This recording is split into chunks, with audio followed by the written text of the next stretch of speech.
사람들이 딱 들고 일어나잖아요. 화가 나서 들고 일어나면 그 화가 꺼지질 않아요.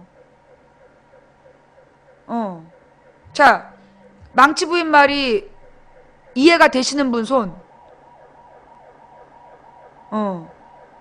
87년에도 그랬어.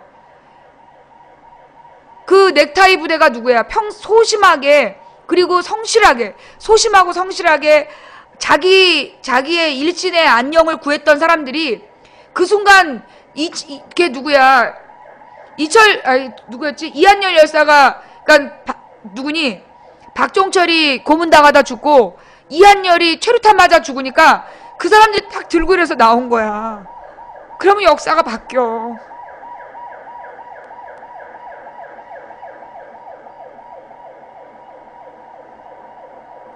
내가 볼 때는요, 이번 그 김영호 씨의 단식이 사실은 누구 때문에? 교황 때문에. 여기 지금 옆에 그 우리 소방서가 있어. 소방서에서 지금 저기 소방차 출동하느라고. 김영호 씨의 단식을요, 교황이 봤잖아. 교황이 세월호 문제를 너무 적극적으로 다뤄줬기 때문에 지금 온 세계가 이 김영호 씨의 단식을 보고 있어요. 지금 많은 외신에서 메인으로 다뤄졌죠. 주요 외신에서 김영호 씨의 단식이 메인으로 다뤄졌어요. 그래서 지금 다 보고 있는 거야. 만약에 지금 이 대한민국 국회에서 세월호 특별법 아무런 조치도 안 하고 이번 회기를 넘겼잖아. 박영선부터 무슨 일 당할지 몰라. 박영선, 이완구, 너네 둘부터 내가 볼 때 국회 해산까지 간다. 지금 국민들의 분노가 그만큼 된 거야. 국회 해산, 대통령 퇴진. 세월호 특별법, 기자들 피해서 장소 옮겨서 비공개 협상 중. 또 박영선이 유족들이 원하는 데에서 한치도 물러나면 안 돼. 박영선이 지금 뭘 잘못하고 있냐? 박영선한테 전달해. 박영선 보좌관들로 보고 있지? 전달해. 유족들의 요구에서 한 발도 물러서면 안 된다고. 박영선 오늘 죽든가 사는 거야. 박영선이 살고 싶으면 유족의 요구에서 한 발짝도 물러나면 안 돼. 만약에 박영선이 거기서 꼴라가게 이완구하고 협상해 주잖아. 그러면 이완구보다 박영선 먼저 죽는다. 오늘 박영선이가 이완구 원하는 대로 협상해 주잖아. 그러면 이완구가 죽는 게 아니라 박영선 먼저 죽여. 국민들이 박영선 먼저 잡고 그 다음에 새누리당 잡으러 갈 거야. 정신 차리라래. 박영선 그 지지자들 빨리 연락해. 박영선이 무조건 세월호 유가족의 요구대로 통과시켜야 되는 거야. 한치의 모도 없이, 한치의 양보도 없이 그냥 그렇게 얘기해야 돼. 안 그러면 내가 볼 때 박영선은 이제 아웃이야. 근데 뭐 박영선이 내 말 들어? 안 듣지? 맘대로 해. 맘대로 하는데 내가 분명히 얘기했다. 내가 분명히 얘기했고 오늘 박영선의 운명은 정리되는 거야.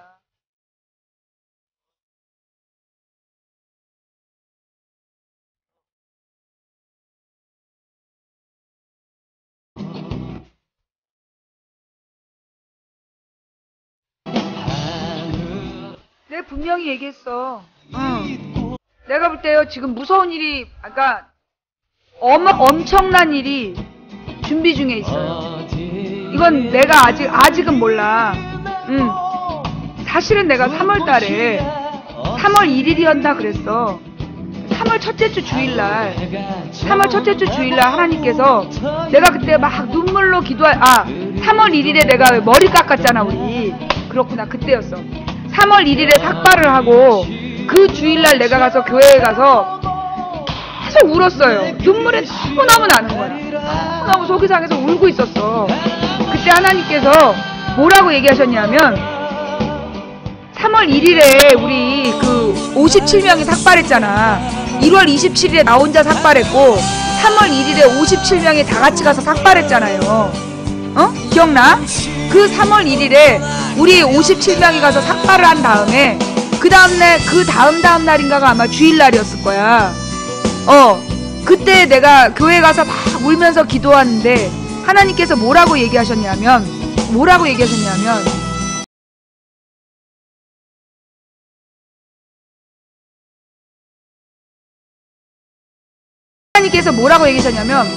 네가 상상하지도 못한 일을 벌이겠다. 그게 3월 첫째 주 하나님께서 나한테 말씀하신 일이었어요. 그 며칠 3월 1일이 있었던 그 주일날 어서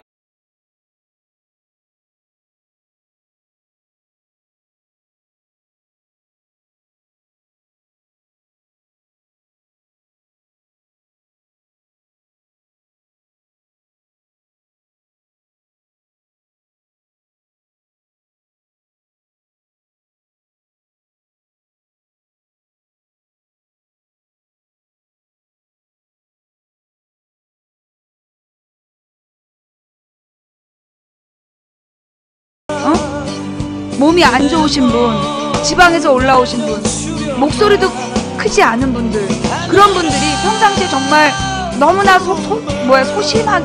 소시민으로 살아왔을 것 같은 사람들이 와서 우리는 내가 할 수 있는 아무런 방법이 없어서, 아무것도 내가 할 수 있는 일이 없어서 머리를 깎으러 왔다고 그 삭발하는 사람들을 보면서 내가 너무 마음이 아파서 내가 3월 2일에 울며 불며 기도 중에 하나님께서 나한테 말씀하시기를 네가 미처 상상도 하지 못한 일을 내가 벌이겠다. 그렇게 얘기하셨어요. 3월 2일에. 그리고 지금 모든 일이 진행되고 있는 이 상황이요. 나중에 오늘을 기억하세요. 예. 나중에 여러분 오늘을 기억하세요. 내가 그렇게 얘기했었다는 걸. 하나님께서 우리가 미처 상상하지도 못했던 일을 벌이시겠다라고 말씀하셨고 지금 그 일을 착착 진행시켜 가고 계시는 중이에요. 아니 생각해봐. 교황이 가다가 어떻게 김영호 씨가 서 있는 걸 알고 거기서 내려왔겠어. 옆에 있는 신부님이 얘기를 하셨겠지만 그 많은 사람들 중에서 김영호 씨 위치를 그 신부님은 어떻게 알았겠냐고. 옆에서 교황님께 그 안내하는 신부님께 해안을 주셔서 눈을 밝히시고 그래서 내려와서 그 편지를 직접 받게 하신 거예요. 뭔 말인지 알아요? 교황이 이번에 세월호에 대해서 그렇게 만나준 거 교황이 뭐 어떤 개신교 신자가 나한테 쪽지를 보냈어. 교황이 적그리스도래나 지랄 연병 발광을 하고 자빠졌더라고. 내가 볼 때 교황은 하나님의 사도입니다. 교황은 하나님의 사도고요. 하나님의 뜻을 전달하고 있어요. 예. 하나님께서 이번 세월호 문제에 대해서 굉장히 분노하셨고요.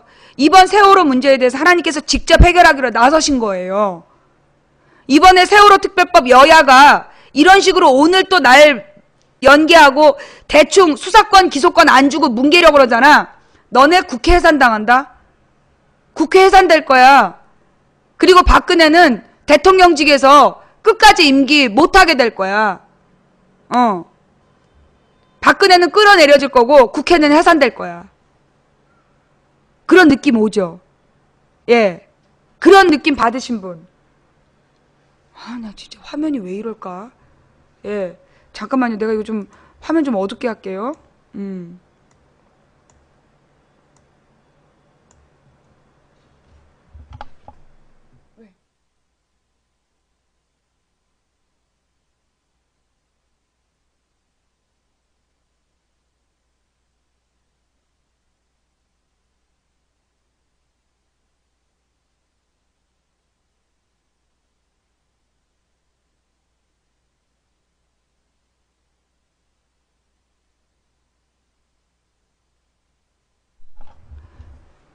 아니 여러분 주변의 분위기가 어떠냐고.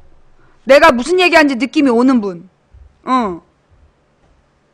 예. 여러분이요. 내가 지금 무슨 얘기하는지 느낌이 오죠. 그죠? 뭔가 느낌이 좀 우리 인간의 눈으로 사람의 눈과 사람의 어떤 그 수준이 아닌 뭔가 어떤 거대한 힘이 움직이고 있다는 느낌이 오죠. 그치? 그렇다니까. 지금 우리가 상상하지 못하는 예, 우리가 상상하지 못하는 일이 준비되고 있어요.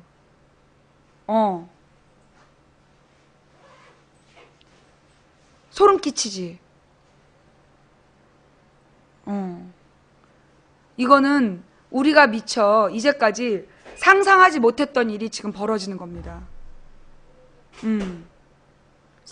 우리들의, 아니, 그날 하나님께서 하여튼 정확한 표현이 기억이 안 나는데 하여튼 네가 미처 상상해 본 적도 없는, 거대한 일을 내가 벌이겠다. 그렇게 얘기하셨어, 3월 2일에. 그리고 지금, 예, 모든 우리나라의 이번 세월호 사건을 통해서 대한민국에 썩어 빠진, 내가 그때 혹시 그 기억나요? 3월 달에 하나님께서 너희들이 미처 그 예상치 못한 일을 벌이시겠다라고 혹시 3월 초에 내가 그런 얘기 했었나? 기억나요? 세월호 사건 전에 하나님께서 너희들이 미처 상상하지도 못한 일을, 생각지도 못한 일을 벌이겠다라고 하나님께서 얘기했다. 그 얘기를 내가 세월호 전에 들은 기억나요? 세월호 전에 너희들이 미처 상상하지도 못한 일을 벌이겠다라고 3월 초에 내가 받았어, 말씀을.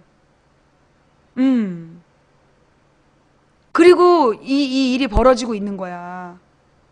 예. 너무 끼워 맞추진 마세요. 우리 방송이요, 유튜브에 다 있어요. 가서 3월 1일부터 3월 14일 이전에 3월 15일까지의 방송을 한번 찾아서 보세요. 있는지. 나한테 끼워 맞춘다고 얘기하신 분 있죠? 국민 누구였지 아까? 아까 그 국민 누구 있잖아. 뭐 끼워 맞추지 말라는 사람.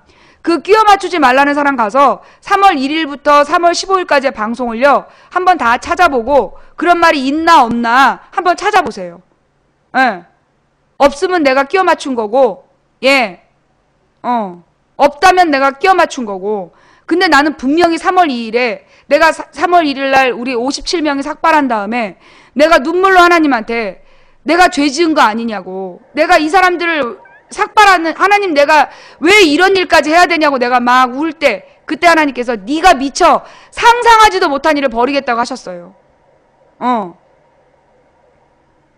그래서 내가 하고 싶은 얘기는 뭐냐 하면, 지금 우리 국민들이 일어날 때라고요. 우리 국민들이 정신 똑바로 차리고 깨어 일어날 때예요. 이제까지 우리가 야당 정치인들 뽑아놨으면 지들이 정치 잘하겠지 그랬잖아. 국회의원 뽑아놓으면 국회의원들이 정치 잘하겠지. 대통령 뽑아놓으면 대통령이 정치 잘하겠지 그랬잖아. 그런데 제대로 정치 합니까? 박근혜가 4월 16일 날 저 한짓거리를 봐봐.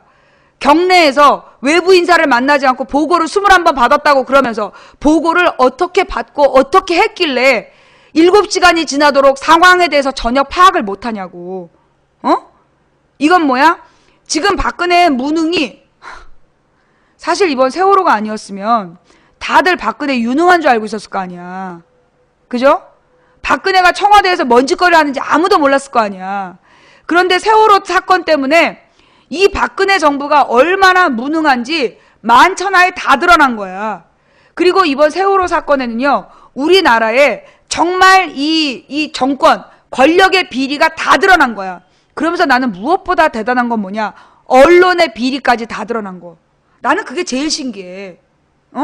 내가 아프리카에서 방송한 게 8년이에요. 지금 8년인데, 그 아프리카에서 방송하는 동안에 조중동에 대한 문제점을 내가 얼마나 많이 얘기했어. 그런데 국민들이 그렇게 귀 기울이지 않았거든.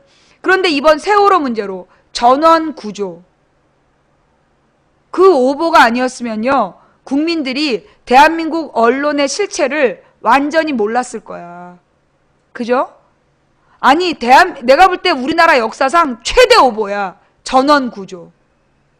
세월호 전원 구조 오보가 우리나라 역사상 최대 오보라고 봐. 근데 그것 때문에 많은 국민들이 들고 깨어나게 된 거야. 모든 국민들이 관심을 가졌던 건 전원 구조라며, 전원 구조라며, 전원 구조인데 어떻게 300명이 죽어? 300몇 명이 어떻게 죽냐고.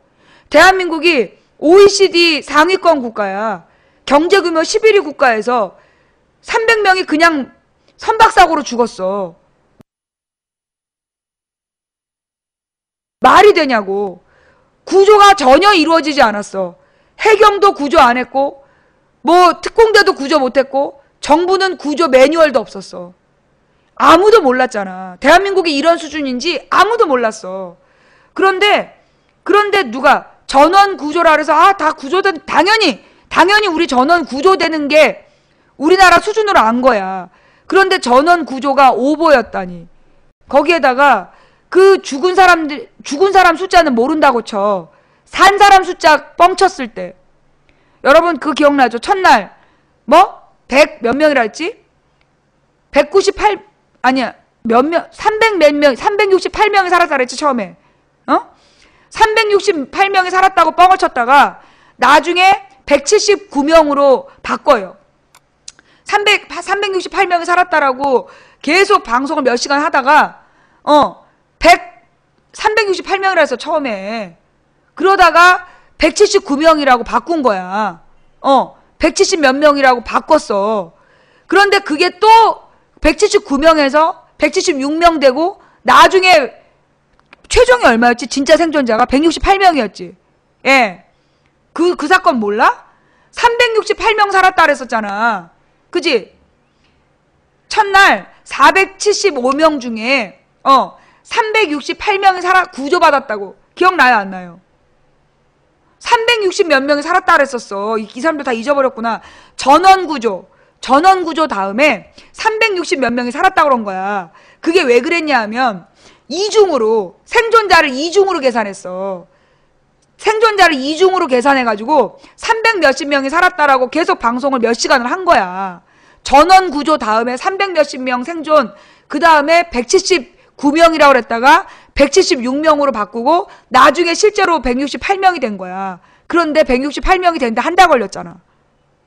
이중 계산해가지고 당일 그날 낮 1시 반? 2시? 1시 반까지도 2시까지 1시 반까지 그 내가 그때 생중계 하고 있었어. 생방송 하고 있을 때 1시에 인원이 360 몇 명이 살아있었다 그랬다니까.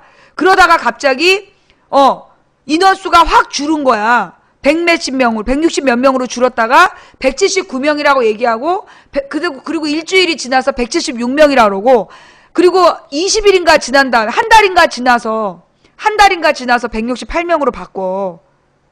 찾아봐. 그 인원수를 찾아봐. 내가 방송에 다 나와. 내가 옛날에 방송했던 거 다 있으니까 한번 찾아봐봐. 그때 뭔 느낌이었냐면 그래 실종된 사람 숫자는 모를 수도 있지. 그런데 생존자 숫자를 틀렸다는 건 기억나지? 생존자 숫자를 몰랐다는 건 생존자 파악도 못했다는 얘기야. 생존자 연락처도 없고 생존자에 대한 파악도 안 됐다는 얘기였어. 그 생존자 숫자가 바뀐 건요, 박근혜 정부가 문 닫아야 된다는 상황이었어. 그래서 영국의 가디언지에선가 그랬잖아. 정권이 유지된다는 게 신기하다고. 정권이 유지된다는 게 신기하다 그랬다니까. 다른 나라에서는요 이런 상황이 발생하면 당연히 정권이 물러나는 상황이야. 너무 큰 실수거든. 304명이 수장된 다음에 박근혜가 한 명의 생명도 놓치지 말라고 지시했잖아. 특공대 투입하라고. 이런 무능이 어딨냐고. 이거는 용서받을 수 없는 상황이었던 거야. 용서받지 못할 죄를 지은 거예요. 아, 벌써 시간이 지나니까 또 잊어버리셨구만. 예. 이거는 용서받지 못할 죄를 저지른 거야. 그러면서 대통령이 7시간 동안 중요한 건 국가 비상사태잖아. 이게 유조선이 침몰을 해도요. 노무현 때는 유조선이 침몰해도 비상회의를 했어. 그냥 유조선에 희생자 없이 유조선에서 기름 유출 사고가 나도 비상회의를 했단 말이야. 국가안보 대책회의를 했단 말이야. 국가안전 대책회의를. 벙커에서. 현장에다가 헬기 띄우고. 그런데 박근혜 대통령은 4월 16일 날 7시간 동안 한 번도 공식적 회의를 소집하질 않았어. 바로 내려가고 현장에서 회의를 했는데 박근혜는 7시간 동안 어디서 뭘 했는지 어디서 뭘 했는지 회의를 한 번도 하지 않았어.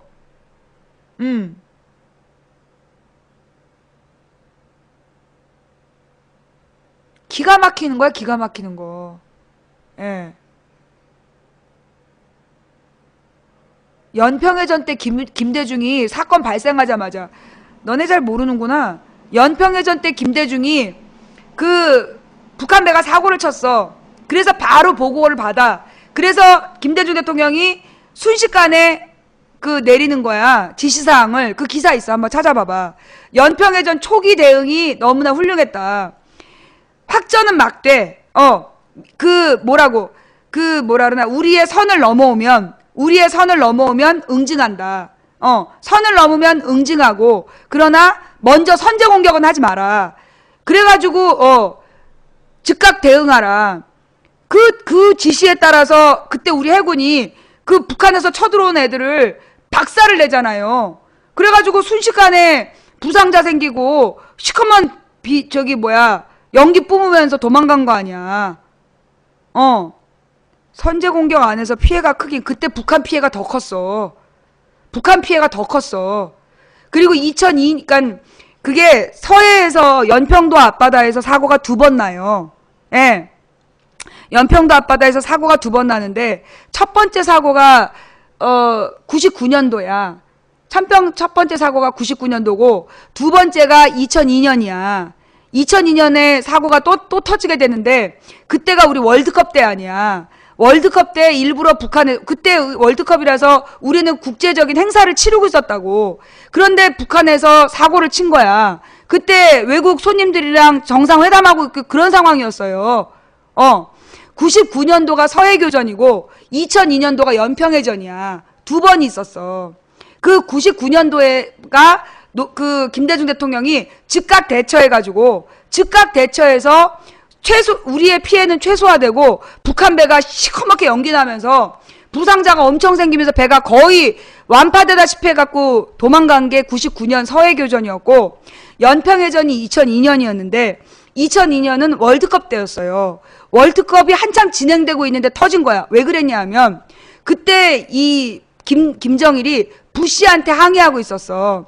그때 부시가 북한에 대해서 경제 압박을 더 가한 거야. 그때 악의 축 발언이 그 즈음에 나와. 2002년도에 부시가 악의 축 발언을 하면서 이라크하고 북한하고 시리아, 이라크, 북한을 악의 축이라고 발언을 하면서 경제 봉쇄를 강화해요.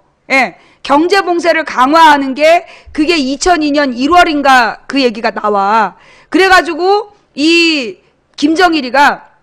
그때 김정일이가 부시한테 항의하려고 전 세계의 이목이 집중돼 있는 리비아였나? 근데 이라크, 북한 또 하나가 있어. 그게 악의 축 발언이 세 개 나라를 묶어갖고 그 악의 축 발언을 하면서 부시가 그 경제 봉쇄를 강화한다고.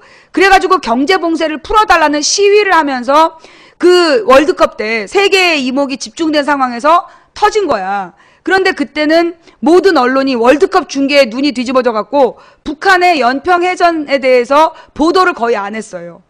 국제행사 망친다고 그때 우리 조중동도 별로 보도 안 했어. 기억나요? 2002년도에는 연평해전 사태에 대해서 굉장히 모든 이 보도 매체가 아주 단신으로 처리한 거야. 그 왜 그랬냐면 그때가 월드컵 행사 중인데 그때 북한에서 난동을 피웠다 이래갖고 그걸 대대적으로 보도할 수가 없었어. 그래서 그 당시에는 조중동도 되게 약식으로 보도를 할 수밖에 없었던 거야. 왜냐 월드컵이 한일 그때가 만약에 우리나라 단독이었으면 조중동도 그렇게 안 했어. 그때가 한일 공동 월드컵이었잖아. 한일 월드컵이었어. 우리나라하고 일본이 공동 주최였기 때문에 만약에 우리가 그때 막 그 연평해전 사태를 대대적으로 보도하고 뭔가 이렇게 문제가 있었다라고 막 얘기를 하면 일본에서 결승전 폐막식하고 결승전을 하기로 했는데 거기 재 뿌리는 거였거든. 그래서 그때 보도를 제대로 안 했어. 찾아봐. 예. 그랬어요. 그래가지고 그 당시에 2002년에는 보도를 제대로 안 한 거야. 근데 그때 김대중 대통령이 계속해서 그 외국 정상들하고 회의가 있었음에도 불구하고 꼭두새벽부터 연평해전에 대한 대책 다 세우고 그리고 외국 정상이랑 회의하러 갔어. 그 다음에 그 문제는 뭐였냐면 월드컵 결승전 날이 그 연평해전 희생자 연결식이었어. 그래서 김대중 대통령이 그 희생자 연결식에 갔다가 일본의 결승전을 가기로 했단 말이야. 근데 그때 국방부에서 거부를 한 거야. 국방부가 거부를 하면서 그 다른 1년에 죽는 사병이 수백 명이다. 그런데 어떤 사병의 죽음에는 대통령이 참가를 하고 어떤 사병의 죽음에는 참가하지 않는다면 군 사기가 다운된다. 그래서 대통령은 일반 사병의 죽음에 연결식에 참석하지 않는 게 관례다. 그래갖고 못 가게 하는 거야. 그래서 원래 내가 그 청와대 비서진한테 들었잖아. 그때 당시에 청와대 비서들한테 직접 들은 얘기야. 내가 그때 연평해전에 축구 구경 갔다고 지랄을 해가지고 그 당시에 김대중 정부의 청와대 사람을 찾아내서 내가 직접 확인한 거야. 그래가지고 그날 아침 일정에 연결식에 갔다가 가는 걸로 했는데 국방부에서 반대를 한 거야. 그래서 못 가. 그리고 그 결승전 행사가 끝나면서 결승전 이후에 국가 정상이 그 당시에 최대로 왔다 그랬어. 월드컵 행사에 보통의 월드컵 행사에 국가 정상이 오지 않는데 그런데 한일 월드컵 때 그 국가 정상들이 가장 많이 왔다는 거야. 두 나라 공동이고 뭐 어쩌고 저쩌고 그래가지고 역대 최대의 그 국가 정상들의 모임이 있었어. 그래서 그 당시에 김대중 대통령이 국가 정상들하고 회의를 하고 그리고 돌아오는 길에 전격적으로 국방부에다 고지하지 않고 위문을 간 거야. 근데 그 위문도 국방부가 반대했어. 왜냐하면 군에서 수백 명이 죽고 수백 명이 부상을 당하는데 그렇게 부상자가 많은데 대통령이 누구한테는 가고 누구한테 안 가면 군부대 사기가 떨어진다. 그래서 그걸 박정희가 만들었대. 그 원칙을. 대통령이 사병의 죽음에 참여하지 않는 걸 박정희가 만들었다는 거야. 그래서 박정희 이후로 대통령은 일반 사병의 죽음에 연결식에 참석하지 않는 거야. 근데 딱 한 사람이 일반 사병의 죽음의 연결식에 참석한 적이 있어. 누구? 김영삼이 박정희가 만든 이 박정희 전두환 노태우가 하나회라는 조직을 통해서 육사를 장악하고 군부 권력을 유지했잖아. 그래서 김영삼이 되자마자 하나회 척결을 주도한다고. 그래갖고 하나회를 없애라고 없애버리게 하고 못 모이게 하고 그리고 군부에 대해서 대대적으로 사정에 들어가. 그래서 그때 국방부에서도 관례니까 가지 말라 그러니까 김영삼이 관례는 깨라고 있는 거라면서 갔어. 그러면 근데 그 뒤에 사병이 너무 많이 죽어갖고 그 다음 못 갔지. 한 번인가 두 번인가 김영삼이 참석을 하고 나머지는 참석을 안 했다 그러더라고. 왜냐하면 생각보다 많은 군인이 죽는 거야. 그래서 김영삼 때부터 군부대 희생자에 대한 이야기가 중심이 된 거예요. 국방개혁에 왜 군인들이 이렇게 많이 죽느냐 이게 주제가 된 거야. 그게 김영삼이 저기 가면서 그 일반 사병 연결식에 참석하면서 알게 된 문제야.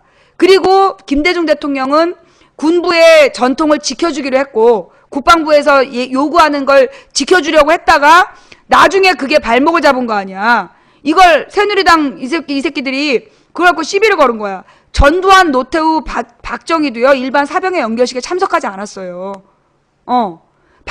그게 박정희가 만들어갖고 박정희, 전두환, 노태우가 일반 사병의 죽음에 참석하지 않는 게 관례였다니까. 그런데 김영삼만 참석하지 않은 것처럼 그렇게 지랄한 거 아니야. 그러면서 지금도 김대중은요. 그리고 노무현 때는 아예 북한에서 쳐들어올 생각도 못했고 김대중 때 두 번이 쳐들어왔는데 99년하고 2002년 둘 다 목적이 뭐였냐. 99년의 목적은 노태우가 약속해준 대로, 노태우가 약속한 91년도 그 뭐였지? 기본합의서, 남북 기본합의서. 99년도에 김대중 대통령이 집권하자 얼마 안 돼서 99년 서해교전이 발생해. 그 이유가 뭐였냐면 노태우가 북한하고 약속을 해준 거야. 김정일이랑. 뭘 약속했냐면 91년도 찾아봐. 남북 기본합의서. 찾아봐봐. 91년도에 남북 기본합의서에 거기에 부속 서류가 있어. 그 서류에 뭘 약속해줬냐면 노태우가 저기를 약속해준 거야. NLL이 국제법 위반이다. 노태우가 NLL이 국제법 위반이다. 그래서 이 NLL에 대해서 재논의를 지금 당장 시작하자. 그거 부속서류에 나와. NLL이 국제법 위반이라고 우리나라 국가 정상이 인정해준 게 노태우였어. 노태우. 노무현 아니라 노태우. 찾아봐. 노태우가 1991년도에 그 김정일하고 평화협상을 하면서 평화통일에 대한 협상을 하면서 남북 기본합의서라는 걸 만드는데 거기 보면 얘기가 나와요. NLL이 국제법 위반이다. NLL이 국제법 위반이니 지금 즉시 재논의를 시작한다. 그 얘기가 나왔어. 그러면 뭐가 국제법 위반이냐? 여러분 한국지리라는 과목이 있어요. 예. 한국지리라는 과목이 중학교 1학년 때 배우고 고등학교 1학년 때 배우는 과목이야. 그런데 이 한국지리의 첫 부분에 보면 뭐가 나오냐면 영해라는 개념이 나와. 영해라는 개념이 뭐냐면 이게 1945년인가 유엔에서 제정을 하죠. 영해 개념이 1945년 유엔에서 제정을 해. 국제법을 만드는 거야. 연도는 정확하지 않아요. 유엔에서 만든 법이야. 국제법. 뭐냐? 그 해안선 완전히 썰물 때 물이 다 빠진 썰물 때 해안선으로부터 몇 킬로? 해안선에서 12해리. 예. 해안선에서 12해리가 그 영해다. 그걸 유엔에서 만든 법이야. 그게 국제법. 12해리. 12km가 아니라 12해리. 1해리가 1.8km야. 찾아봐봐. 이거 내가 애들 한국지에서 가르쳤던 내용이야. 예. 자, 지금부터 이것도 중요한 얘기 나갑니다.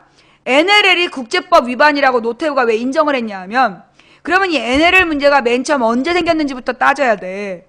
그러면 NLL 문제가 제일 먼저 발생한 때는 누구 때일까요? 박정희 때예요. NLL이 뭐냐? NLL 북방 한계선이라는 거야. 그럼 북방 한계선이라는 게 뭐냐? 남측 군함이 더 이상 올라가면 안 되는 선. 뭐요? NLL이라는 게 북한에서 내려오면 안 되는 선이 아니야. NLL 북방 한계선이라는 게 북한에서 넘어오면 안 되는 선이 아니라 남측 군함이 더 이상 넘어가면 안 되는 북방 한계선. NLL이 그 개념이야. 뭐라고요?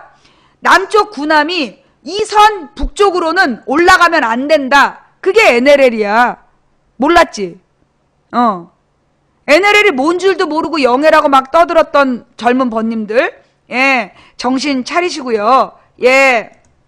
자, 그래서 NLL이라는 건 남측 군함이 올라가면 안 되는 선. 그러면 그 남측 군함이 올라가면 안 되는 선은 누가 그었을까요? 미군이 그 한국 전쟁이 끝난 다음에 휴전선을 그었어. 휴전선을 이제 그 휴전협정에서 그었는데 그만 뭐가 서해에 휴전선을 안 그은 거야. 휴전협정 끝냈는데 서해 바다에 휴전협정 안 그었어. 휴전선을. 그래가지고 그때 주한 미군 연합군 사령관이 어떻게 했냐면 미군 연합군 사령관이 주한 미군이었어. 그 사람이 그 NLL을 임시로 그은 거야. 일단 남측의 전함은 이 선 이상을 넘어가면 안 된다. 그게 NLL의 기원이야. 그래가지고 우리 부대는 그 NLL이 우리 땅이라고 생각하고 지냈고, 북한은 너네가 NLL 이상 넘어오면 안 되는 선일 뿐이지 이거는 영해가 아니다. 그런데 그 한국전쟁 당시에 이미 국제법이 있었어. 국제법이 있었던 걸로 알아. 그런데 하여튼 그 NLL을 긋고 이승만 때 NLL을 긋고 살았는데 이승만 때는 NLL이 문제가 안 됐어요. 왜 안 됐냐? 이승만 때는 북한을 국가로 인정을 안 했어. 북괴라고 불렀어. 이승만이 북한을 북괴라고 부르고 북한의 정부를 괴뢰 정권이라고 불렀기 때문에 정부 대 정부의 관계가 없었던 거야. 그래서 NLL이라는 걸 북한이 우리한테 문제 제기를 안 했어. 왜냐하면 그땐 서로 북한은 남측 괴뢰 정부, 남한은 북한이 괴뢰 정부 이래갖고 서로 국가 대 국가로 인정을 안 하고 있었던 거야. 그러니까 NLL이라는 게 아무 의미가 없었어. 그러다 문제가 터진 게 언제야? 72년도. 박정희 대통령 때죠. 박정희 대통령 때 박정희 대통령이 4시 반인데 박정희 대통령이 북한의 김일성하고 밀담을 나누잖아. 밀회를 그러니까 밀약이라 그러나? 그 박정희 대통령이 김일성하고 그 밀회 그걸 뭐라 그래? 비밀회의를 해. 비밀회의. 비밀회의를 해가지고 그때 뭘 만드냐면 여러분이 교과서에서 배운 내용이야. 7.4 남북 공동성명.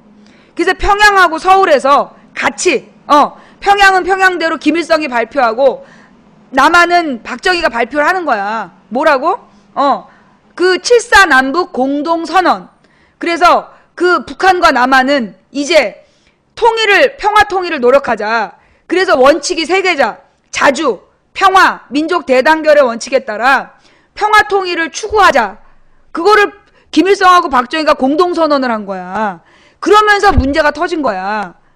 그때까지는 양측 정부가 서로를 정부라고 인정을 안 했기 때문에 NLL 싸움 할 필요 없어. 양측에 얘기할 필요도 없어. 왜? 서해 바다는 각자 자기 바다야. 북한이랑 남한이랑 서로 이렇게 어부들이 막 왔다 갔다 하고 그때까지는 관리가 안 돼. 뭐 이렇게 경계선 개념도 없었어. 각자 자기 땅이라고 우기고 있을 때였으니까. 그런데 그때 7.4 남북 공동선언이 딱 되니까 북한에서 문제 제기를 한 거야. NLL이 국제법 위반이다. 국제법상 뭐라고요? 간조시, 즉 물이 다 빠진 해안선으로부터 12해리, 12 곱하기 1.8km가 그 나라의 영해인 거야. 그런데 NLL이 바로 북한의 영해에 그어진 거야. 국제법상 북한 영해 안에 있어. 서해 5도가 연평도랑 뭐 대청도랑 이런 서해 5도가 어디에? 그 북한의 영해 안에 있는 거야. 국제법상 북한 영해에. 그래서 그때 문제가 된 거야. 그러면서 북한이 만들어준 섬 주변하고 섬 주변 몇 킬로하고 즉 바로 남쪽으로 가는 몇 킬로만 남쪽 바다다. 북한에서 그 선을 그어준 거야. 그러면서 그걸 계속 요구를 하니까 문제가 심각했어. 그래갖고 이게 미국 국무회의에 상정이 돼. 누구? 그때 누구였지? 그 국무장관. 미국 국방부 장관. 국무장관인데? 키신저. 헨리 키신저 미 국무장관이 미국의 국무회의에다가 보고를 해요. 예. 헨리 키신저 미 국방부 장관이 미국 국무회의에 대통령과 장관들이 모이는 회의에다가 공식 보고서를 냈어. NLL이 국제법 위반이다. 이게 향후에 문제가 될 것 같으니 우리 측에서 여기에 대한 대책회의를 해야 된다. 대책을 마련해야 된다. 그게 미국의 모든 정부 문서가 공개되게 돼 있잖아. 그래갖고 74년으로부터 30년 뒤 2004년에 그 문건이 공개가 된 거야. 그래서 알게 됐어. 미국에서도 NLL 누가 그었어? 미국이 그었어. 그리고 미국에서 NLL이 국제법 위반인 걸 인정했다는 얘기야. 국무회의에 공식 보고서가 돼서. 그 연평해전이 벌어진 위치가 바로 그 NLL, 국제법상 북한의 영해, 그리고 우리는 NLL이 우리 영해라고 우기는 바로 그 지점에서 사고가 터진 거란 말이야. 연평해전이. 북한은 너 노태우 때 약속했지 않냐? 일단 그래서 72년도에 박정희가 북한을 공식적으로 국가로 인정하는 바람에 NLL 문제가 국제사회에 문제가 됐고, 그래서 그 문제가 72년부터 전두환 때까지 계속 논의를 했어. 전두환 때 계속 북한이랑 협상을 하다가 언제 91년도 노태우가 북한이랑 협상을 끝낸 거야. 뭐라고? 문제 있다. 고치자. 그게 91년도 남북기본 합의서에 나오는 내용이야. 그런데 김영삼이 그래가지고 김영삼 때 국방부 장관이 국회에서 네가 개니까 개소리로 들려. 이거 다 저기 국가 기록물에 나와 있어. 김영삼 때 국방부 장관이 국회에서 공식 보고를 해요. 공식 발언을 해. NLL이 국제법 위반이다. 그리고 노태우 정부에서 이 NLL 재논의를 약속을 했다. 이제 재협상을 시작해야 된다라고 얘기를 해. 그래가지고 그러니까 네가 개니까 개소리로 들린다니까. 그래서 어떻게 됐다? 신한국당 의원들이 펄펄 뛴 거야. 야, 이 새끼야, 너의 조국이 어디냐 이러면서. 어디서 감히 북한에다가 우리 땅을 주자는 얘기냐. 그래서 그때 회의가 무산된 기록 공식적으로 남아있어요. 찾아보세요. 국회 회의록에 다 나와있는 내용이야. 그 다음에 그 시간이 그게 96년인가 95년도의 일이래. 95년인가 96년도에 그 사건이 터져요. 그 김영삼 국방부 장관이 국회에 보고했던 연도 정확히 찾아봐. 그 다음에 99년도에 서해교전이 벌어지는 거야. 그래갖고 김대중 대통령이 일단 몰아낸 다음에 일단 무찌르고 나서 너네 왜 그러냐고 물어봤어. 그러니까 걔네가 너네 91년도에 약속한 거 왜 안 지키냐. 정권이 3번을 바뀌는데 왜 너네 약속을 안 지키냐고 북한에서 주장을 한 거야. 그래서 NLL 문제를 김대중 대통령이 알게 됐어. 그래서 이 문제에 대해서 10년 동안 연구를 한 거야. 99년부터 2007년까지 8년 동안 김대중 노무현이 8년 동안 연구해서 내온 해결책이 뭐야? NLL을 인정하고 북한의 영해도 인정하고 대신 그 바다를 공동 수역으로 하자. 구남은 다 황해도 북쪽으로 빼고 그 다음에 이 서해 남부로 우리도 빼고 그 바다를 이 평화의 바다로 만들어서 남북한 어민들이 자유롭게 공동 어로 활동을 하자. 서로 납치하거나 공격하지 않고 공동의 바다를 만들자. 그게 14선언의 내용이야. 노무현의 14선언이 서해 평화특구를 지정하자. 그 내용이었어. 그걸 이명박이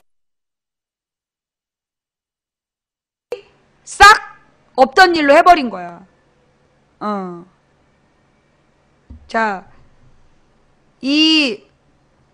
뭐예요? 박근혜 세월호 무능 얘기하다가 어때? 확실히 김대중 노무현은 유능했지? 확실히 김대중 노무현은 북한의 이 도발을 응대하는 것도 유능했고, 그리고 사건을 해결하는 근본적인 대안을 마련하는 것도 유능했어. 근데 박근혜는 어떻게 했어? 박근혜는 세월호 발생 126일 동안 뭐 했냐고. 박근혜는 세월호 발생 126일 동안 뭘 했습니까?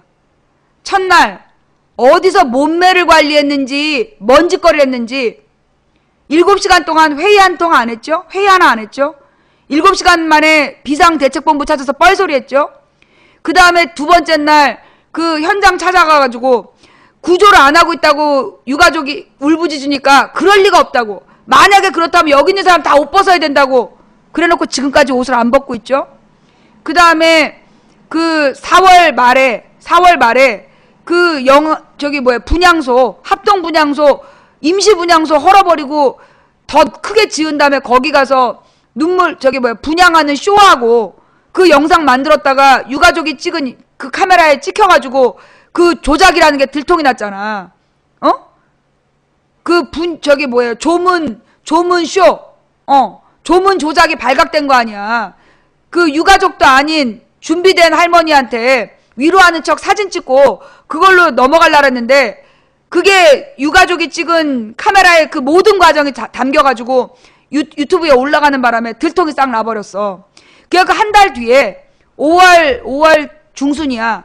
5월 중순에 박근혜가 다음 쇼를 했어. 그 다음 쇼의 내용이 뭐야? 카메라를 바라보면서 눈물 흘리는 거야. 그런데 그 쇼가 누구랑? YTN 카메라맨이 너무나 성급했지. 왜? YTN 카메라맨이 먼저 줌인을 했어. 카메라를 먼저 당긴 거야. 그래가지고 박근혜 얼굴을 커다랗게 찍고 있는 상태에서 눈을 깜빡이지 않고 20초를 버티다가 눈물을 흘리는 장면이 그대로 촬영이 된 거야. YTN에 나온, 그러니까 이게 아마 풀이라 해서 아마 공동 카메라맨이었을 거라고. 공동 카메라맨이 너무 성급하게 일찍 줌을 한 거야. 그래서 눈 깜빡이지 않고 눈물 흘리는 쇼가 그대로 찍혀버린 거야. 눈물을 넣은 게 아니라 여러분 한번 해봐요. 20초 동안 눈을 깜빡거리지 않으면 눈이 말라. 눈이 마르지 않도록 눈물이 나와서 안구 건조증을 예비하기 위해서 눈물이 나오는 거야. 그래가지고 그게 찍힌 거야. 근데 그냥 우린 눈물을 흘린 줄 알았지. 그런데 네티즌들이 그 연설하는 전 과정에 눈 깜빡이는 걸 센 거야. 6초에서 7초 사이에 한 번씩 7초 간격으로 눈을 깜빡이던 박근혜가 21초 동안 눈을 깜빡이지 않더니 눈물이 났다. 그걸 찾아낸 거 아니야. 카메라맨이 줌한 덕분에. 그런데 더 기가 막힌 건 카메라맨이 줌하는 게 왜 줌을 했느냐. 이 청와대에서요. 그날 새벽, 그날 아침에 기자들한테 오늘 9시 20분에 박근혜 운다고 광고를 한 거야. 오늘 9시 20분쯤에 박근혜 울 거라고 광고를 했다니까? 그게 진짜 웃음이면 광고가 나오겠니? 기자들한테요. 청와대 비서진들이 그 정보를 흘린 거야. 뭐라고 흘렸냐? 박근혜한테 국민들에게 감성적으로 다가가야 되니까 눈물을 흘려야 된다라고 조언했다고. 그거 뉴스 있는데 찾아봐봐. 학은 누구였지? 누구의 눈. 김진호의 눈. 김진호의 눈이라는 그 프로가 있어요. 가만 있어보자. 그 김진호의 눈에 그게 아침 7시 반에 딱 땡침을 시작하는 코너야. 김진호의 눈. 근데 그 김진호의 눈에 거기 그 내용이 나온 거야. 청와대 비서진들이, 청와대 보좌진들이 박근혜한테 눈물을 흘리라고. 그러니까 오늘의 키워드 9시 20분. 9시 20분이다. 그러니까 김현정이 왜 9시 20분이죠? 네. 지금 청와대 비서진들이 박근혜 대통령에게 감성으로 다가가야 되니까 눈물을 흘릴 필요가 있다고 조언을 했다. 그래서 9시 20분경에 박근혜 대통령이 눈물을 흘릴 것이냐 말 것이냐가 지금 초유의 관심사다. 근데 정확히 9시 20분에 박근혜가 눈물을 흘린 거야. 관전 포인트. 시간하고 눈물. 들어볼래요? 그거 좀 찾아보자. 우리 그 자료실에 있을 거야. 자료실에 김진호의 눈. 이거는 같이 또 듣고 가야지. 그죠? 이 조문쇼하고,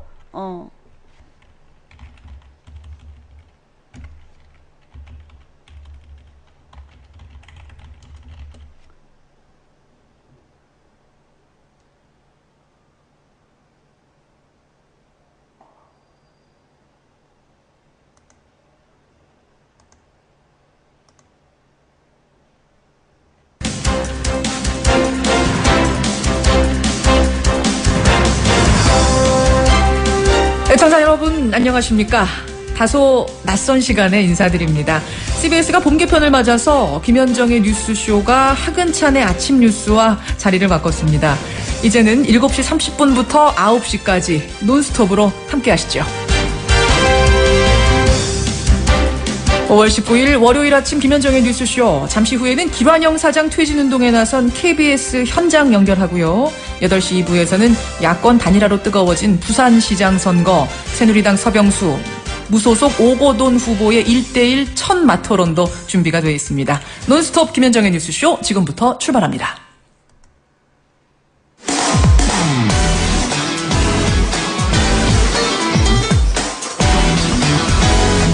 김진호의 눈. 기자의 눈으로 뽑은 오늘 아침 뉴스. 김진호의 눈이란 코너로 새롭게 인사드립니다. 김진호 기자 어서 오세요. 예. 오늘 아침 5월 19일 월요일 아침 김진호 기자가 주목한 첫 번째 키워드는 뭡니까?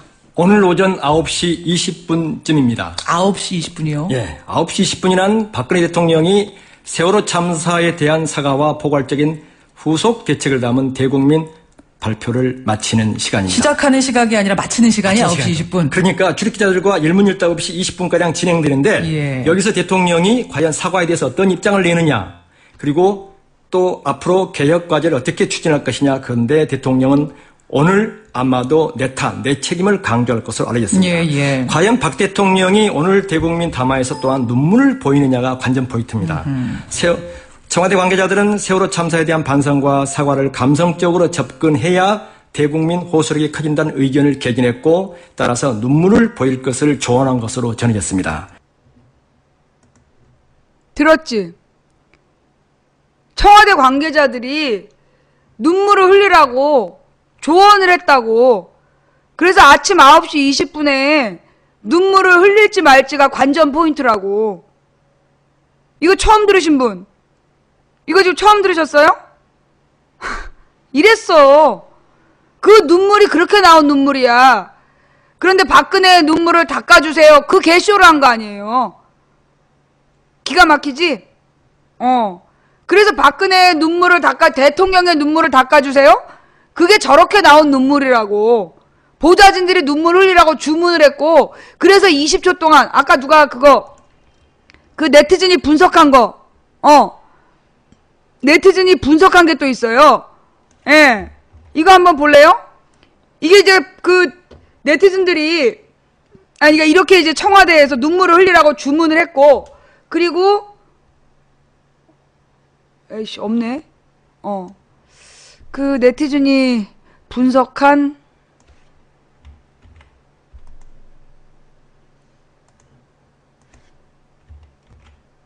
왜 이게 기사가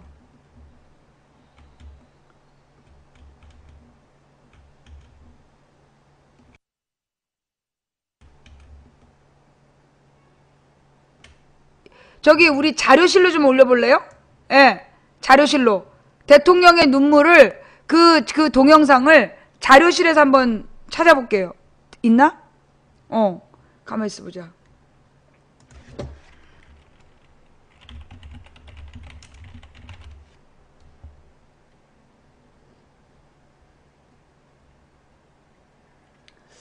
그 동영상이 아니 동영상 주소가 복사가 안 돼. 예. 이상하게 동영상 주소가 복사가 안 돼요. 그래서 내가 지금 엉뚱하게 무슨 저기라고 막 떠. 아프리카 스튜디오에서 적용됐습니다. 이렇게 뜨니까 우리 자료실에다가 주소 좀 올려주세요. 예. 자료실에다가 주소를 지금 올려주시면 내가 지금 우리 같이 볼게요. 김어준의 파파이스 앞부분에 나온 거 있죠. 예. 김어준의 파파이스에서 보여줬던 그 영상. 그것 좀, 아니야. 지금, 이게 우리 채팅창에다가 주소 복사를 금지해놔가지고, 채팅창에서 긁어가지고, 컨트롤 C, 컨트롤 V 하면, 엉뚱한 게 주소창에 들어가. 그래서 안 되는 거니까, 예,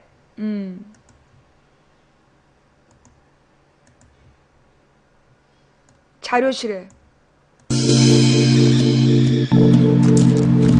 네, 광고네 이건. 이쁜 여자 광고가 지나가면 과 관련 사회 혁신 방안 등이 담길 것으로 예상됩니다. 현장 연결해 보겠습니다.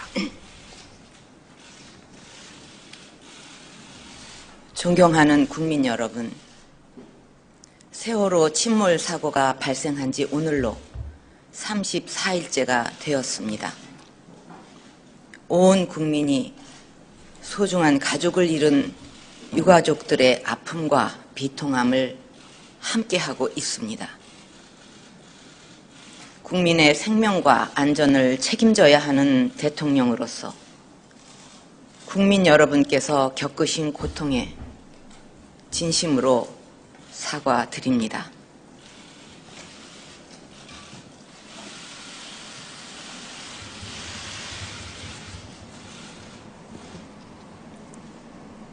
국민 여러분, 지난 한 달여 동안 국민 여러분이 같이 아파하고 같이 분노하신 이유를 잘 알고 있습니다. 살릴 수도 있었던 학생들을 살리지 못했고, 옆에 있는 숫자가 뭐냐면 대통령이 눈을 깜빡인 간격이야. 초동 대응 미숙으로 많은 혼란이 있었고, 불법 과적 등으로 이미 안전에 많은 문제가 예견되었는데도 바로잡지 못한 것에 안타까워하고 분노하신 것이라 생각합니다.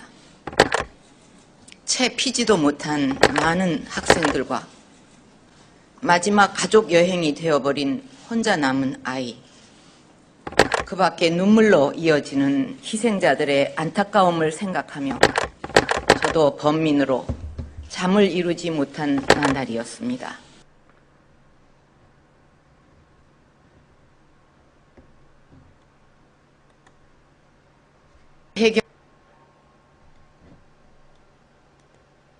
영 선생님, 마지막까지 승객들의 탈출을 돕다 생을 마감한 고 박지영, 김기호, 정한선님과 양대홍 사무장님, 민간 잠수사 고 이강욱님의 모습에서 대한민국의 희망을 봅니다. 저는 이런 분들이야말로 우리 시대의 진정한 영웅이라고 생각합니다. 앞으로 희생자들의 넋을 기리고 안전의 중요성을 되새기기 위해 주기를 건립하고 4월 16일을 국가 안전의 날로 제정할 것을 제안합니다. 다시 한번 이번 사고로 희생된 분들의 명복을 빌며 유가족 여러분께 깊은 위로의 말씀을 드립니다. 감사합니다.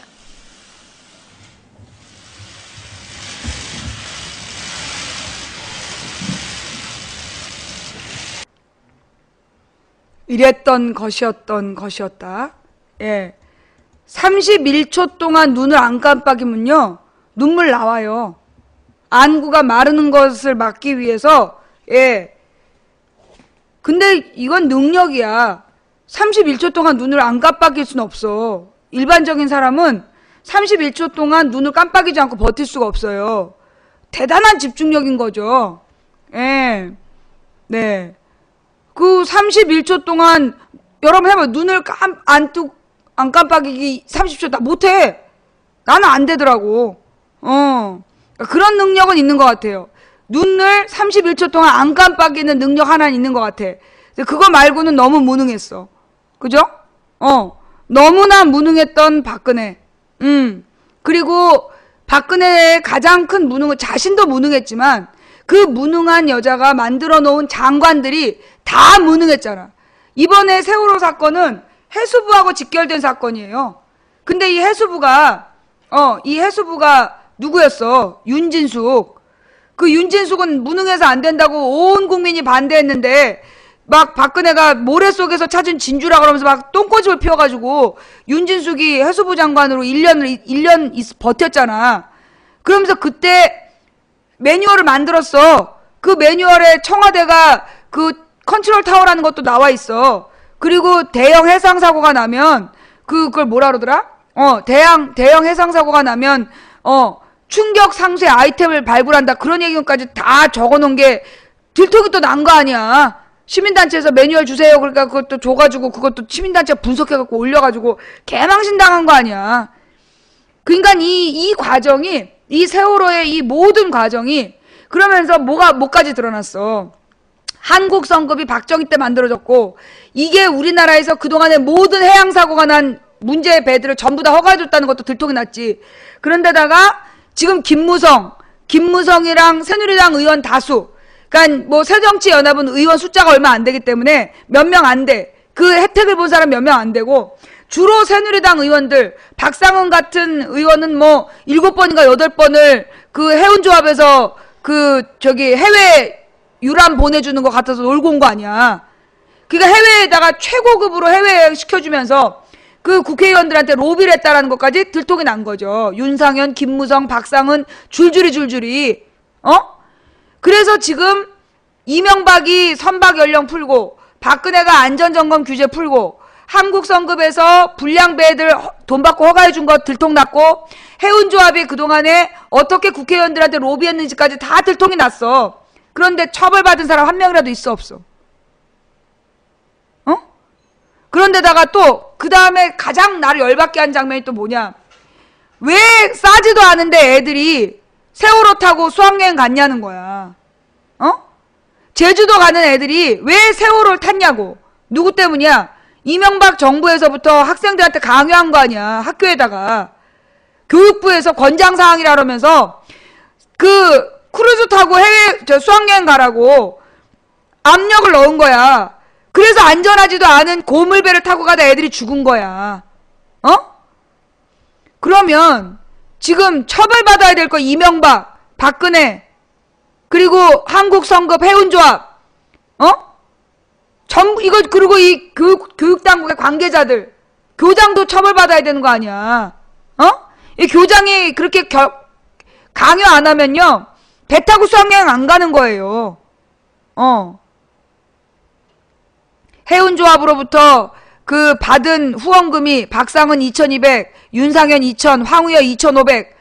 예.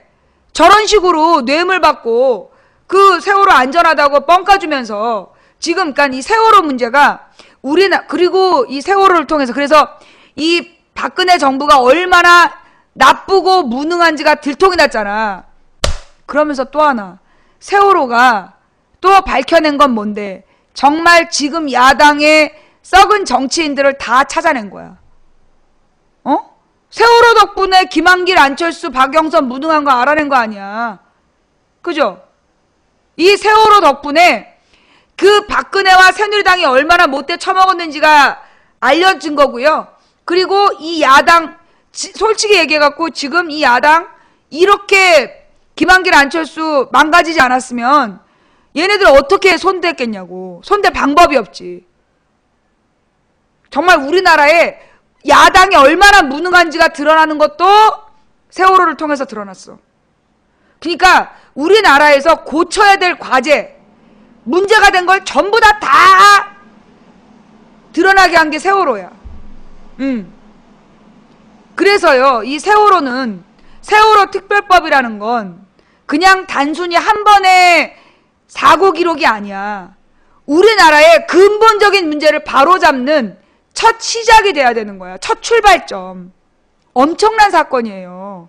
이 세월호 사건이 우리나라의 모든 문제점을 있는 대로 다 드러낸 거야. 이명박, 박근혜, 여당, 야당, 그동안에 어떻게 이 해피아, 관피아들이 어떻게 헤쳐먹었는가, 어떻게 국민들을 괴롭히고 있었는가 온천하에 드러난 거야. 그래서 세월호 특별법은 단순한 세월호 특별법이 아니야. 대한민국을 바로 세우는 법이에요. 예. 대한민국을 바로 세우는 법이야. 그게 세월호 특별법이야.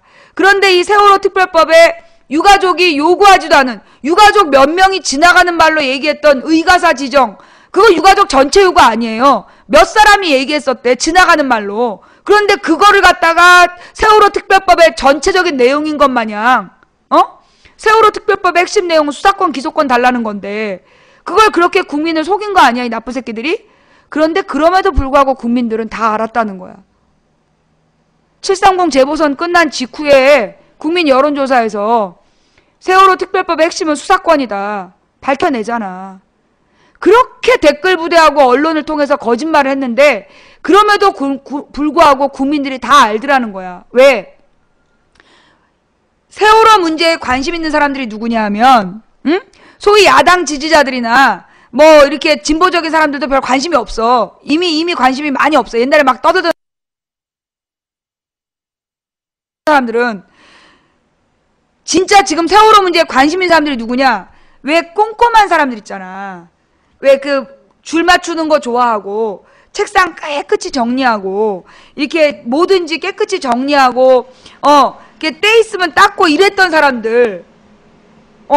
그 사람들이 세월호에 관심이 있는 거예요. 지금 세월호 문제에 대해서 계속 글 쓰고 계속 관심 갖고 운동하는 사람들이 누구냐 하면 바로 그런 사람들. 매우 꼼꼼하고 성실하고 소심한. 그래서 이제까지는 정말 국가를 믿고 사회를 믿고 정말 순종했던 착하고 성실하고 꼼꼼했던 사람들이 세월호 문제에 관심을 가진 거야. 그래서 언론의 개뻥도 안 통해. 댓글 부대의 조작도 안 통해. 자기가 본 것만 믿는 거야 지금. 이 사람들이 언론을 안 믿게 된 거야. 이 사람들이 이제까지 언론과 정부를 믿었다니까. 그런데 전원 구조가 거짓말이었던 순간 이 사람들이 들고 일어난 거야. 자, 나도 자기가 그런 사람이다. 손 들어봐. 자기가 그런 사람이다. 이제까지 정부를 믿고 언론을 믿고 이제까지 사회 시스템을 믿어왔는데 전원 구조했다고 얘기해놓고 그게 아닌 걸 보고 이제 모든 걸 안 믿고 내가 보고 확인한 것만 믿는 사람들 이렇게 늘어났다니까요. 이 사람들이 세월호를 포기를 안 해. 이 사람들이 지금 세월호를 포기를 안 하고 수사권, 기소권을 달라고 요구하고 있는 거야. 그런데 지금 새누리당과 청와대가 730 재보선 이겼다고, 그래서 지금 막 기분 좋아가지고 세월호 특별법 안 하고 넘어가겠다는 거야. 그런데 김영호라는 사람이, 민지 아빠가, 이게 누구지? 김영호 씨. 그 아이의 아빠, 유민이 아빠. 유민이 아빠의 이 단식이, 소름. 유민이 아빠의 단식이요. 하늘을 열었어요. 하늘에 닿은 거야. 죽겠다고 결심을 한 사람이기 때문에, 죽겠다고 결심을 한 유민이 아빠의 단식이 하늘문을 열었어. 그래서 이제 하늘이 직접 나서기로 한 거야. 너네 한번 잘해봐라. 너네 세월호 특별법 그래. 저기 밀실에서 합의해갖고 대충 한번 통과시켜봐. 너네 어떻게 되는지 한번 우리가 구경 좀 하게. 너네 그걸로 끝이야. 김영호 씨 죽으려고 그래. 김영호 씨가 광화문에서 죽는 순간 너네 어떻게 될 것 같아? 광화문 쳐들어가고 김영호 강제로 체포해갖고 강제로 그 주사 놓을 것 같지? 지금 주사기 놔도 몸이 회복이 안 돼. 강제로 링거 꽂아도 회복 안 된다고. 이미 현대 의술로 살릴 수 있는 저길 넘어섰다고. 그거 알아 너네? 너네가 강제로 걔네 아버지, 유민이 아버지 체포해갖고 주사바늘 꽂는다고 강제로 살아나지 않아. 지금 그분이요, 죽을 각오를 하고 있다니까요. 이미 죽기로 작정하고 있어. 그분은 자기가 죽어서 세월호 특별법을 만드시겠다는 거야.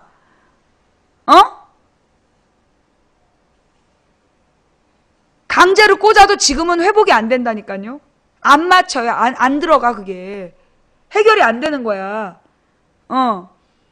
지금 너네 똑바로 정신 차려야 돼. 세월호 특별법 이번 주 안에 너네 뭐 회기를 연장해서라도 세월호 특별법 유가족이 원하는 대로 100% 유가족이 원하는 대로 무조건 수사권 기소권 주고 협상 안 해주잖아. 너네 다 죽어. 너네 300명 중에 한 명도 살아남기 어려워. 특히 새누리당, 청와대 너네 진짜 아웃이야. 이미 새정연은 죽었기 때문에 별로 국민의 관심도 없어. 지금 국민들이 보고 있는 건 너네 보는 거야. 청와대하고 새누리를 보고 있어. 너네 계속 이렇게 버티잖아. 국민들이 국회 해산시킨다 이제 너네. 국민들이 국회 해산시키고 대통령 탄핵되는 거야. 물러나는 거야. 이제 쫓겨나는 거야. 지금 국민들이요, 이 37일 동안 단식하는 아버지, 유명한 목사님들도 40일 단식하면 40일 단식하고 죽음의 길에 왔다 갔다 하다가 은혜 받고 대형교회 세운다는데 37일 됐어. 그 아버지 눈빛 봐봐. 눈빛만 살아있잖아. 그 아버지 죽을 각오하고 있어. 너네 세월호 특별법 8월달 안에, 아니 이번 주 안에 해결 안 하면 유민이 아버지 어떻게 될지 몰라. 어느 순간 그분이, 너네가 이 세월호 특별법 안 하고 넘어가면 유민이 아버지가 어느 순간 죽기로 작정하면 그분 그대로 가는 거야. 지금은 그분이 내가 살아서 세월호 특별법 만들겠다 해서 살아있는 거야. 이미 그분의 몸은 자연적인 몸이 아니라고. 정신으로 살아있는 건데, 너네가 세월호 특별법을 포기하고 대충 수사권 기소권 없이 대충 넘어갔다. 끝나는 거야.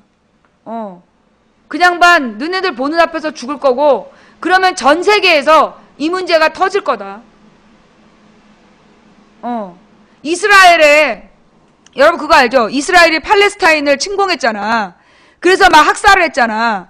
그래서 전 세계에서 이스라엘 안 사기 운동, 이스라엘에서 나온 건 사지 않고 이스라엘 여행도 안 가고 이스라엘 사람은 사람으로 대우하지도 않는, 완전히 지금 유럽은 반유대 운동이 역사상 최대래잖아. 이스라엘 사람, 이스라엘 출신에게는 방도 빌려주지 말고 이스라엘 물건 사지도 말고 이러고 있다니까? 지금 유럽은 그러고 있어요. 반유대주의가 히틀러 이상 최대라는 거야. 그래서 이스라엘과 안 사기 운동이 세계적으로 벌어지고 있어. 박근혜 정부에서 지금 새누리당과 박근혜 정부가 세월호 특별법 통과 안 시켜주면 전 세계에서 안티코리아 할 거야. 이스라엘 못지않게 한국산 물건 안 사주겠다. 그러고 나온다니까? 왜? 한국 사람들이 박근혜 같은 사람 대통령 만들었으니까 한국 물건 안 사주겠다. 그렇게 나오면 어떡할 건데? 어? 지금 박근혜 내가 볼 때는요. 박근혜와 청와대와 국회가 정신 차려야 돼. 이런 식으로 계속 버티면요. 예. 이런 식으로 세월호 특별법 안 해주고 계속 버티면 무슨 일이 생길지 몰라. 난 얘기했다. 난 얘기했어. 너네 알지? 내가 얘기하면 그대로 되는 거. 너네 새누리당 세월호 특별법에 유가족이 요구한 구성원으로 진상조사위원회를 꾸린다. 유가족이 요구하는 대로 수사권, 기소권 준다. 이 세 가지를 들어주지 않으면 국회 해산되고 박근혜는 끌어내려질 거야. 박근혜 대통령 못하게 될 거야.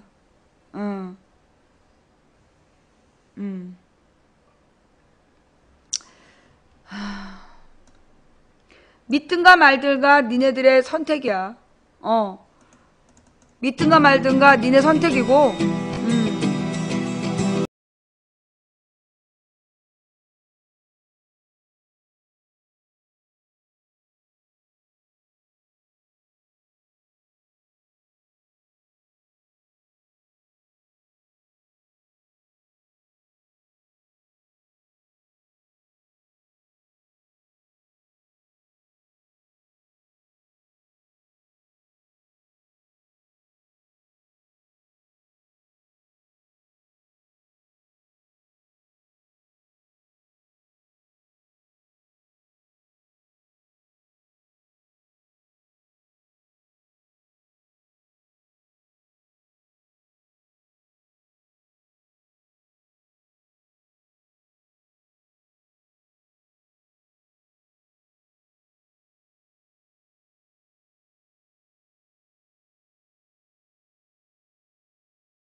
오늘은 예정이 없던 갑자기 생방송.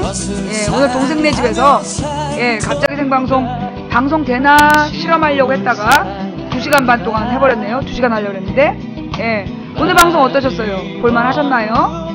네. 자, 지금 오늘 방송 시청해주신 모든 분들께 감사드리고요. 처음부터 끝까지 시청해주신 여러분께 진심으로 감사드리고 추천해주신 2417분께 감사드립니다. 오늘은 약속이 없던 방송이라서 3,000명이 안 되네요. 망치빈 광태님 감사드리고요. 두서없음님도 감사드리고요.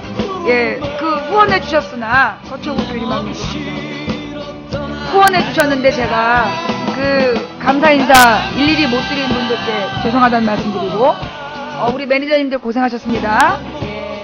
자, 이제부터 재방송 틀어드릴게요.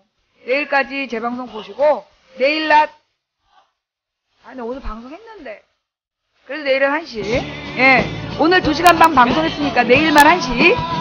그 목요일 금요일은 2시. 비파레님 개탄년님 감사합니다.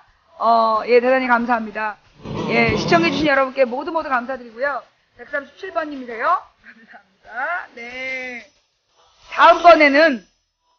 다음번에는 혹시 우리가 번개를 해서 내가 손바닥에 숫자를 적어주면 즉시 카메라로 찍어서 푸사로 올려. 활동 보조자님, 상담킴님, 슈도아이두님 감사합니다. 네. 오늘 여기까지 방송할게요. 제 방송 보시고요. 다음 방송은 내일 낮 1시에 시작할게요. KWJ님 감사합니다. 지금까지 도봉구 창동산업 불량주부 망치부인이었습니다. 감사합니다. 시청해주신 모든 분들께 감사드리고요. 다시 마지막으로 추천해주신 2520분께 추천 감사드린다는 말씀 드리면서 오늘 방송 여기까지요. 감사합니다. 레정데트님, 제이보고